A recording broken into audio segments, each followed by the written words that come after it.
with 15 minutes left, I shouldn't be trying to calculate some line 20 moves long.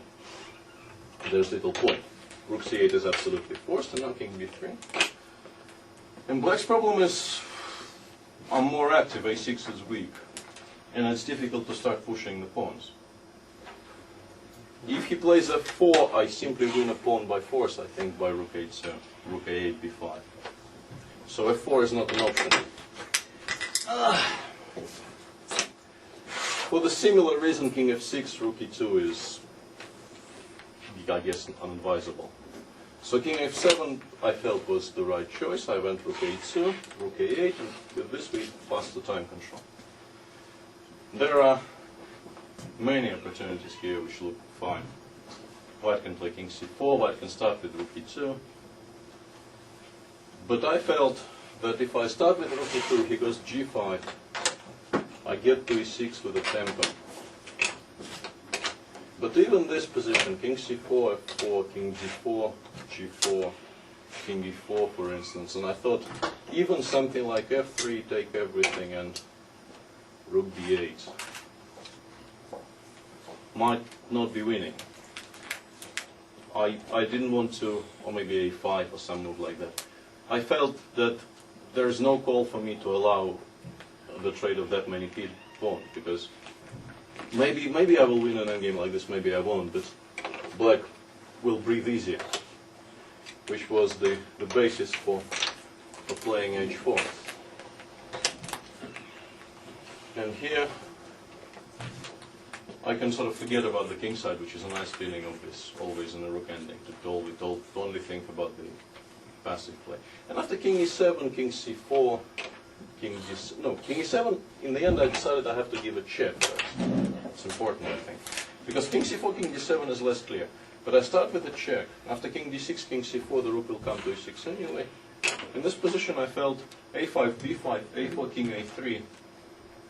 He can't get to my pawns, I think. This was important, because if a5 works, then black just holds. But here I go king a3, I create a threat of rook a6, I thought. And after rook a5, I have a tempo with king b4 and then rook a6. So I felt this should be winning. I don't know, I'm not sure, but this is what I thought it is. He went f4.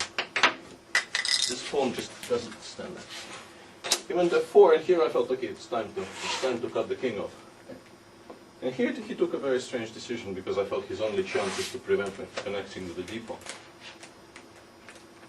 And I suppose I should be winning after rook e4. I started thinking, what's the difference? And I spotted that maybe I can do it this way. Okay, I will play rook f7, and if he plays g6, because after f4, obviously I could play rook f2, but I didn't want to let the king out. But here maybe I play rook a7. Maybe the difference is this. And after king d5, rook a6, the g6 pawn is hanging. So I guess I should be still winning. But king f6 surprised me a lot, because I felt, you know, with no passers on the king side, allowing me to start pushing should never be done. And now basically black is always too slow with king f5, king g4. There's never enough time for that. The pawn gets to d7 very fast. And after rook c8, king g4, rook b8, I think rook e6 and king c5 wins as well, but this is a nice touch. This just wins by force. Well, black has to take, because otherwise he doesn't have any hopes at all. Rook b4, king c5. If rook goes down, obviously d7 and king d6 wins rook b1. And here this nice little knight.